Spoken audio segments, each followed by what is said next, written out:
Welcome to it's TV. నేను మీ నాగరాజ్ బైర్శెట్టిని.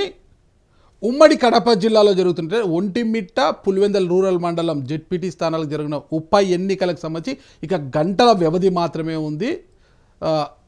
మొత్తం 2 స్థానాల ఉప ఎన్నికలు ఉన్నప్పటికీ కూడా పులివెందల్లో మాత్రం ఒక చిన్న స్థానానికి ఒక పెద్ద యుద్ధం జరుగుతుంది. ఆ పెద్ద యుద్ధానికి మరో గంటల్లోనే తెరబడనుంది. మొత్తం కూడా అంటే 14వ తారీఖున ఫలితము ఎవరు విజేత ఈ యుద్ధంలో అనేది కూడా తేల్చనుంది. అయితే ఈ విషయంపై మనతో మాట్లాడడానికి తెలుగుదేశం పార్టీ కడప జిల్లా అధ్యక్షులు టీడీపీ పోలిట్ బ్యూరో సభ్యులైన రెడ్డప్పగారు శ్రీనివాసరెడ్డి గారు మనకు జూమ్ కాల్లో లైవ్లో అందుబాటులో ఉన్నారు. ఆయన అడిగి వివరాలు తెలుసుకుంటాం. నమస్తే శ్రీనివాసరెడ్డినా.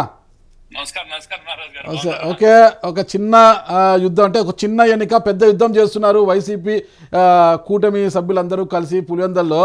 మరి యుద్ధంలో విజయం ఎవరిని వరించే అవకాశం ఉందంటారు? యుద్ధం అనేది చిన్నదా పెద్దదా, ఎలక్షన్ చిన్నదా పెద్దదా అనేది కాదు. ఎలక్షన్ వచ్చినప్పుడు రాజకీయ పార్టీలు పోటీ పడతాయి, మేము పోటీ పడుతున్నాము. మా పార్టీ ఎన్నికల్లో పోటీ చేస్తుంది, అంతేగాని చిన్నదే అనేది ఏముంటది దీంట్లో. ఒక చిన్న అంశము శ్రీనివాసరెడ్డినా, ఒక చిన్న అంశము. గతంలో ఒక ప్రజాప్రతినిధి ఎవరైనా చనిపోతే అక్కడ పోటీ పెట్టకుండా వాళ్ళ కుటుంబ సభ్యులకి ఏకగ్రీవం ఇచ్చే తీర్మానాన్ని చంద్రబాబు నాయుడు గారే పరిచయం చేశారు, తెర మీదకి తీసుకొచ్చింది ఆ రోజు ఆయనే. మళ్ళీ అలాంటి చంద్రబాబు నాయుడు గారు ఈరోజు పులివెందల రూరల్ మండలంలో ఎందుకు కూటమి అభ్యర్థిని అంటే టీడీపీ మాజీ ఎమ్మెల్సీ బీటెక్ రవి గారి భార్యను ఎందుకు బరిలోకి దింపారు? ఆ పాత రోజులు మర్చిపోయారు చంద్రబాబు నాయుడు గారు? నో వైసీపీ వాళ్ళు మర్చిపోయినారా పాత రోజులు? మేము ఎప్పుడు దాన్ని ఫాలో అయ్యే వాళ్ళం. అప్పుడు గతంలో రాజశేఖర రెడ్డి గారు చంద్రబాబు నాయుడు గారు ఉన్నప్పుడు ఆయన ముఖ్యమంత్రిగా, తర్వాత ఆయన ఒకరు ముఖ్యమంత్రి ఒకరు ప్రతిపక్ష నాయకుడిగా ఉన్న కాలంలో కూడా చనిపోయినప్పుడు వదిలిపెట్టాలనే ఆనవాయితీ వాళ్ళు ఉన్నప్పుడు జరిగింది. ఆ తర్వాత జగన్మోహన్ రెడ్డి గారు దాన్ని బ్రేక్ చేశాడు, ఆనవాయితీని.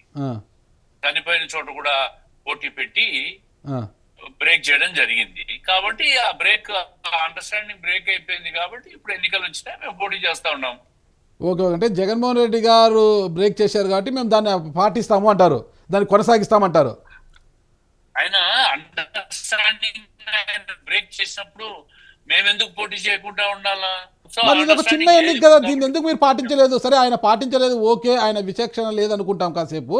మీరెందుకు? ఒక చిన్న ఎన్నిక కదా, జెడ్పీటీసీలో 9 నెలల కాలపరిమితి ఉండేది, ఎక్కువ కూడా లేదు. దీనివల్ల మీరు గెలిచినా మీకు వచ్చే నష్టం ఏం లేదు, వాళ్ళు ఓడినా వాళ్ళకి పోయే నష్టం లేదు. ఏమంటే ఓడితే జగన్మోహన్ రెడ్డి గారి చరిష్మా తగ్గిందని ఒక ప్రచారము, గెలిస్తే పులివెందులలో మేము గెలిచామని మీరు గొప్పలు చెప్పుకోవడానికి పనికొస్తుంది, అంతకుమించి ఏం కాదు. మరి చిన్న ఎన్నికకు మీరు వదిలేసినచ్చు కదా. ఎన్నికలు ఎందుకు వదులుతారు? ఏ ఎన్నికను ఏ రాజకీయ పార్టీ కూడా వదిలిపెట్టదు. ఎందుకు వదిలిపెడతారు? ఎందుకు వదిలిపెడతారు? మా పార్టీ వాళ్ళు గెలవాలా? మా పార్టీ గెలిస్తే మేము అధికారంలో ఉన్నాం, ఆ ప్రాంతాన్ని మేము అభివృద్ధి చేసుకునే దానికి అవకాశం ఉంటుంది. అంటే ఇప్పుడు మీరు అధికారంలో ఉన్నారు, ఇప్పుడు జెడ్పీటీసీ గెలవకపోతే ఆ ప్రాంతాన్ని అభివృద్ధి చేయరా? ఇప్పటి వరకు చేశాం, ఇంకా బాగా చేస్తాం. ఇక చేయడానికి ఏముంది? గతంలో రాజశేఖర రెడ్డి అంతా చేసేసాడు అంటున్నారు కదా వాళ్ళు. అంటే మా ప్రతినిధి వచ్చినప్పుడు చేసేదానికి, మా ప్రతినిధి లేకుండా చేసేదానికి కూడా కొన్ని తేడాలు ఉంటాయి. ఓకే, ఈరోజు జెడ్పీటీసీలో మా ప్రతినిధి ఎన్నికైతే అవకాశం పెరుగుతుంది, అభివృద్ధి చేసుకుంటానికి అవకాశాలు పెరుగుతాయి, ప్రాంతాన్ని ఇంకా ముందుకు పోతుంది.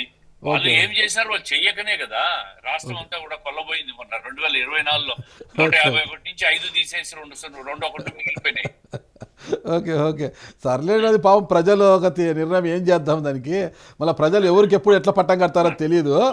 మమ్మల్ని 23 వచ్చినాయి అని వ్యంగ్యంగా మాట్లాడి లాస్ట్ ఏమైంది? అంతే, వాళ్ళకు కూడా తెలిసి వస్తుందిలేండి. రాలే వాళ్ళకి.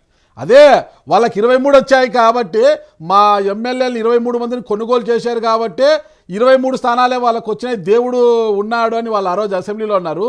ఈరోజు కూడా మీరు 11 స్థానాలు కాబట్టి పులివెందుల్లో 11 మంది బరిలో ఉండేలా చూశారు, ఒంటిమిట్టలో 11 మంది బరిలో ఉండేలా చూసి మళ్ళీ మీరు కూడా సెటైరిక్గా ఉన్నారులేండి.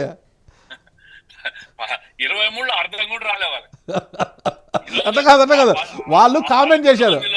ఆ 11 మందిలో ఒకరిని తీసేస్తే మిగతా 10 మంది అసెంబ్లీకి పోవాలంటే తాళ్లేసి కట్టేసుకొని బంధించుకొని పెట్టుకున్నాడు మాజీ ముఖ్యమంత్రి జగన్మోహన్ రెడ్డి గారు అసెంబ్లీకి. శ్రీనివాస్ రెడ్డి గారు అది కాదు, వాళ్ళు హేళన చేశారులేండి, నేను కూడా ఒప్పుకుంటా. మమ్మల్ని మా 23 మంది ఎమ్మెల్యేలను 2014లో కొనుగోలు చేశాడు కాబట్టి 2019 23 స్థానాలే వచ్చాయి, దేవుడు ఉన్నాడు అని ఆ రోజు అన్నారు. ఈ రోజు వాళ్ళకి 2024 11 స్థానాలు వస్తే మీరు పులివెందల జెడ్పీటీసీకి 11 మంది ఉండేలా చూశారు బరిలో, ఒంటిమిట్టలో 11 మంది అన్నారు. 11 11 11 అనేసి. మేము చూసేది ఏముంది, ఆడ వేసింది 11 మంది. లేలే శ్రీనివాస్ రెడ్డి గారు ఒప్పుకోవాలి, ఏమైనా నిజాలు ఒప్పుకోవాలి మనము. దాంట్లో ఏముంది, ఒప్పుకుంటే ఏమవుతుంది చెప్పండి. అంటే మొత్తం మీద రేపు పులివెందల్లో ఎన్నిక ప్రశాంతంగా జరగనుందంటారా? 100% ప్రశాంతంగా జరుగుతుంది. ఒంటిమిట్టలో అయితే జరగచ్చు, పులివెందల్లో జరుగుతుందా? 100% ప్రశాంతంగా ఎక్కడ జరుగుతుంది. అసలుకి పులివెందల్లో మగవారు బయట తిరిగే పరిస్థితే లేదు, ఆడవారు మాత్రమే తిరిగే పరిస్థితి ఉంది. వైఎస్ఆర్ కాంగ్రెస్ పార్టీకి చెందిన మగవారు ఎవరు కనిపించినా తీసుకెళ్లి ఏదో కేసు పెట్టి లోపలేస్తున్నారంట, ఆడవారికి మాత్రమే ప్రవేశం ఉందంట, చెక్ పోస్టులు పెట్టేస్తున్నారంట, బ్యాలెట్ బాక్సులు వచ్చేసాయి అనేసి ఎవరు రాకూడదు గ్రామాల్లోకి బయటికి వెళ్ళిన వారిని చెక్ పోస్టులు పెట్టేస్తున్నారంట. ఈ నేపథ్యంలో ఎలా ప్రశాంతత జరుగుతుందంటారు? ప్రశాంతంగా జరిగేదానికే పోలీసులు ఆ చర్యలన్నీ తీసుకుంటా ఉన్నారు. ఓకే, లేదంటే వాళ్ళు అరాచకం చేసుకుంటారు కదా, అరాచకం వాళ్ళే గది చేసేది, మేం కాదు కదా. అంటే ప్రజాస్వామ్యబద్ధంగా జరగనుందా, అప్రజాస్వామ్యం ఏమైనా ఉందా? ప్రజాస్వామ్యబద్ధంగా ఎన్నిక జరుగుతుంది. చంద్రబాబు నాయుడు గారి పరిపాలనలో ఏ ఎన్నిక జరిగినా కూడా లా అండ్ ఆర్డర్ అత్యధిక ప్రాధాన్యత ఇస్తాడు. పర్ఫెక్ట్ గా ఎన్నిక జరుగుతుంది. ప్రజలు మాకు పట్టం కట్టబోతున్నారు, దీంట్లో అనుమానం లేదు. మరి ప్రజాస్వామ్యబద్ధంగా ఎన్నిక జరుగుతున్నప్పుడు ఇంత పెద్ద యంత్రాంగం అవసరమా? శ్రీనివాస్ రెడ్డి గారు, పక్క ఆదినారాయణ రెడ్డి గారు, సవితమ్మ గారు, ఏంది అసలు మోహరించేశారు మొత్తము టీడీపీ శ్రేణులంతా. వాళ్ళ పార్టీలో రాలేదా? విజయవాడ కృష్ణా జిల్లా నుంచి వాళ్ళు రాలేదా? మేమేనా వచ్చినాము? పాపం ఓడిపోయిన వారు వాళ్ళు వచ్చి ఏం చేస్తారండి? ఎక్కడైనా ఒక ఉప ఎన్నిక జరిగినప్పుడు అందరూ వచ్చి ఎవరి పార్టీకి వాళ్ళు వాళ్ళ పార్టీలకు సహకరించుకొని పని చేసుకోవడం మామూలుగా జరుగుతా ఉంది. కరెక్టే. ఓకే, ఎమ్మెల్యే ఎంపీ అయితే ఓకే. గతంలో నంద్యాలలో జరిగిన ఎమ్మెల్యే ఉప ఎన్నిక కావచ్చు, తిరుపతిలో జరిగిన ఎంపీ ఉప ఎన్నిక కావచ్చు, ఇలా చెప్పుకుంటూ పోతే ఉప ఎన్నికలు అంటే ఎమ్మెల్యే ఎంపీ అయితే ఓకే. జెడ్పీటీసీ కేవలం 10,600 ఓట్లున్న ఒక రూరల్ మండలానికి ఇంతమంది 10,600 ఓట్లుంటే 10,600 మంది వచ్చి దిగినట్టున్నారు నాయకులందరూ కలిసి. ఒక్క ఓటర్కి ఒక్క నాయకుడు దిగినట్టున్నాడు, ఒక్క ఓటర్కి ఒక్కొక్క నాయకుడు దిగినట్టున్నారు. ఏం తప్పేముందండి దాంట్లో? దాంట్లో ప్రతి ఓటర్ను కూడా కలిసి ఓటు అడగడం ఆనవాయితీ కాబట్టి ప్రతి ఓటర్ను కూడా, ఎందుకంటే గతంలో ఎప్పుడు గెలవలే మేము. ఆ జెడ్పీటీసీలో పోటీ కూడా జరగల. ఒక్కసారి ఎప్పుడో పోటీ జరిగింది, ఎప్పుడు ఇనానమస్ గానే దౌర్జన్యంతో చేసుకుంటూ వచ్చినారు. ఈ రోజు పోటీ జరుగుతోంది. ఓటర్లలో కూడా తీవ్రమైన ఉత్సాహం ఉంది ఈ రోజు. అవునా? తెలుగుదేశం పార్టీకి ఈసారి ఓటు వేయాలని, ఎందుకంటే రాక వాళ్ళ చేతికి ఓటు వస్తుంది. ఎందుకు ఎప్పుడు లేని విధంగా నల్లగొండపల్లెలో దాడులు జరిగాయనా, పెట్రోల్ పోసి దగ్ధం చేయాలనుకున్నారనా, ప్రశాంతంగా అంటే చీనీ చెట్లు, అరటి చెట్లతో, పచ్చటి తోరణాలతో కలకల్లాడుతున్న ఆ ప్రాంతంలో ఒక ఫ్యాక్షన్ నేపథ్యాన్ని తీసుకొచ్చారనే వాళ్ళంతా హ్యాపీగా ఉన్నారు. ఎవరు గొడవలు చేశారు, ఎవరు ఫ్యాక్షన్ నేపథ్యం తీసుకొచ్చారు? అంటే గొడవ చేసింది ఎవరు, గాయాలు తగిలింది ఎవరికి మీకు తెలియాలి. గొడవ చేసింది వాళ్ళు, గాయాలు ఇరుపక్షాలకు తగిలినాయి. మరి వైసీపీ శ్రేణులను 8 మందిని అరెస్ట్ చేసిన పోలీసులు టీడీపీ వారిని ఎందుకు అరెస్ట్ చేయలేదు? చేశారు, టీడీపీ వాళ్ళని కూడా అరెస్ట్ చేశారు. చేయలేదని ఎట్లా తెలుసు మీకు? లేదు, ఆ కేసుల్లో కొంతమంది ఎవరినైతే కేసులో పెట్టారు వాళ్ళు వచ్చి మళ్ళీ ఈ రోజు మీతో టీడీపీలో జాయిన్ అయ్యారు కదా భయపడిపోయి. లేదు, పార్టీలో జాయిన్ కావడం ఏంది, భయపడేది ఏముంటది? కేసులకు భయపడి బహిరంగంగా జాయిన్ అవుతున్నారు. కేసులు భయపడేం కాదు, వీళ్ళు జాయిన్ అయ్యే వాళ్ళని వీళ్ళు బెదిరిస్తా ఉండరు. Okay okay. మరి ఎమ్మెల్సీ రమేష్ యాదవ్ పై కావచ్చు, వేల్పుల రాము అలియాస్ రామలింగారెడ్డిపై దాడి చేసింది ఎవరంటారు? జరిగిన సంఘటన మీకు తెలియదు కాబట్టి మిమ్మల్ని అడుగుతున్నా. అందుకే చెప్తున్నా, నల్లగొండపల్లెలో ప్రచారానికి మా పార్టీ వాళ్ళు పోయారు. ఆ రోజు పోలీసులు జనరల్ గా కొంచెం సెన్సిటివ్ ఏరియాస్ లో ఒక్కొక్క గ్రామంలో ఒక పార్టీని, ఇంకో గ్రామంలో ఇంకో పార్టీ ప్రచారం. ఆ రోజు నల్లగొండలో తెలుగుదేశం పార్టీకి ప్రచారం చేసుకోమని అనుమతి ఇచ్చినారు. వీళ్ళు అనుమతి లేకుండా, రమేష్ యాదవ్ కావచ్చు, సోకాళ్ళు మిగతా వాళ్ళు కావచ్చు, వాళ్ళు అనుమతి లేకుండా ఆ గ్రామంలోకి ప్రవేశించినారు ప్రచారానికి. చిన్న గ్రామం, ఒకటేసారి ఇద్దరు ప్రచారం చేసుకునేటప్పుడు ఎదురుపడడంతో వాళ్ళు రెచ్చగొట్టే వాటి వ్యాఖ్యలు చేసి, పులివెందులలో మీరు పోటీ చేసే వల్ల మీకు అంత శక్తి ఉంది అని చెప్పి మాట్లాడడంతో ఘర్షణ వాతావరణం, ఘర్షణ జరిగినప్పుడు దెబ్బలు ఎవరి తగులుతాయో ఎవరి తగలదో నువ్వు నేను కంట్రోల్ చేయలేం కదా. Okay okay. ఇరు పక్షాలకు దెబ్బలు తగిలాయి. ఇరు పక్షాల్లో దొరికిన వాళ్ళందరినీ అరెస్ట్ చేస్తా ఉన్నారు. లేదు ఇదంతా కూడా కేసు కౌంటర్ కేసు కూడా పెట్టారు పోలీసులు. ఇదంతా కూడా వేముల మైనింగ్ కక్షలు కూడా ఉన్నాయి దీంట్లో, అందుకే వేల్పుల రాముని సందులో సమారాజ్యంగా ఏసేయాలి అనుకున్నారంట. మైనింగ్ ఘర్షణలు ఏం లేవు, అవన్నీ ఊరికే వాళ్ళు వైసీపీ వాళ్ళు చేసే ప్రచారాలు అవన్నీ. అట్లాంటిది ఏం లేదు. అట్లాంటిది ఉంటే అంతకు ముందే అరెస్ట్ చేస్తారు కదా. ఎన్నిక రోజు ఎందుకు అరెస్ట్ చేస్తారు? నల్లగొండపల్లెకి పోయి ఎందుకు అరెస్ట్ చేస్తారు?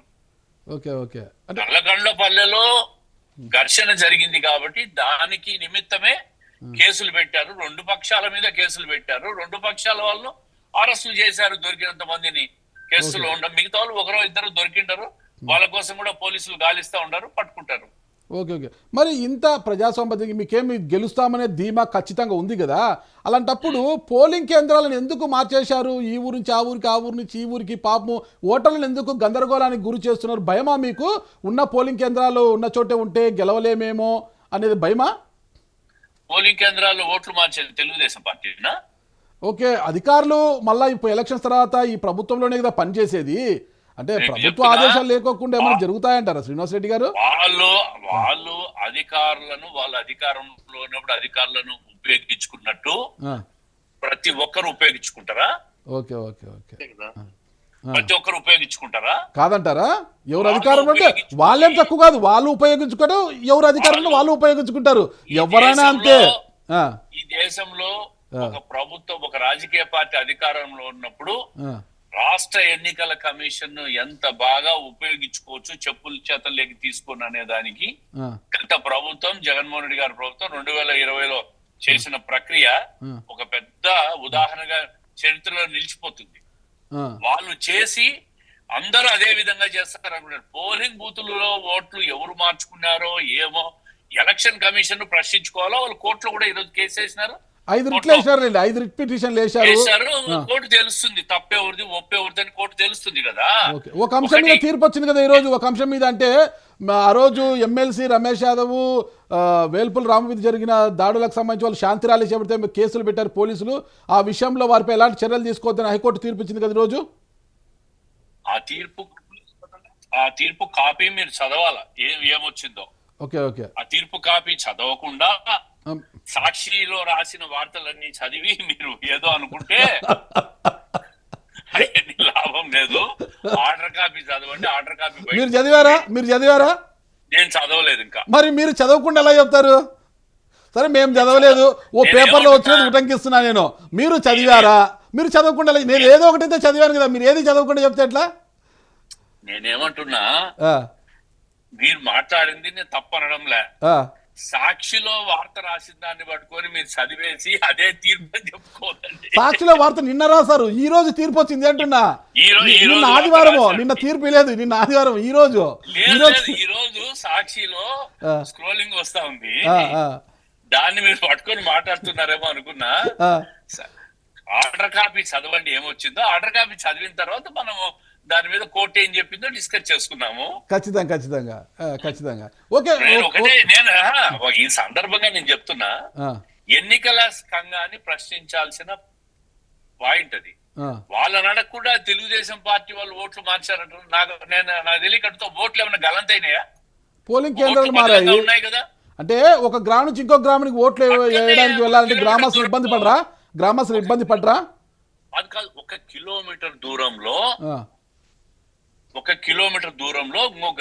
ఇంకో గ్రామంలోకి మారినాయి.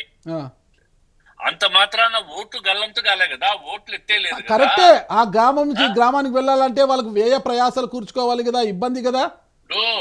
తిరుపతి ఎంపీ ఉప ఎన్నిక జరిగినప్పుడు దొంగ ఓటర్ ఐడీలు కూడా తయారు చేసి దొంగ ఓట్లు, గంపగుత్తగా దొంగ ఓట్లు వేసుకున్నారు వాళ్ళు. ఓకే. అది కూడా కేంద్ర ఎన్నికల కమిషన్ నియంత్రణలో జరిగిన ఎన్నిక. ఓకే. అట్లాంటివన్నీ వాళ్ళు చేస్తారు కాబట్టి వాళ్ళకు అందరూ కూడా అదే అట్లాంటివి చేస్తారని చెప్పి అనుమానంతో మాట్లాడుతున్నారు. ఒక్క ఓటు కూడా గల్లంతు కాదు. బెంగళూరు, చెన్నై, హైదరాబాద్ నుంచి ఓటర్లు వస్తా ఉంటారు. మరి పక్క గ్రామం నుంచి పక్క గ్రామంలో మోటార్ సైకిల్ లో పోయో దేంట్లో పోయో ఓటు వేయలేరా? దానికి బస్సులు ఏదో అధికార యంత్రాంగం కూడా ఎటు వెహికల్స్ కూడా అరేంజ్ చేస్తున్నారు వాళ్ళ కోసం. ఓకే. చాలా చక్కగా చెప్పారు శ్రీనివాస్ రెడ్డి గారు. చేయడం తప్ప ఓటర్లు ఏదో మార్చేసినారని రాద్ధాంతం చేయడం తప్ప దాంట్లో ఏ మాత్రం వాస్తవం లేదు.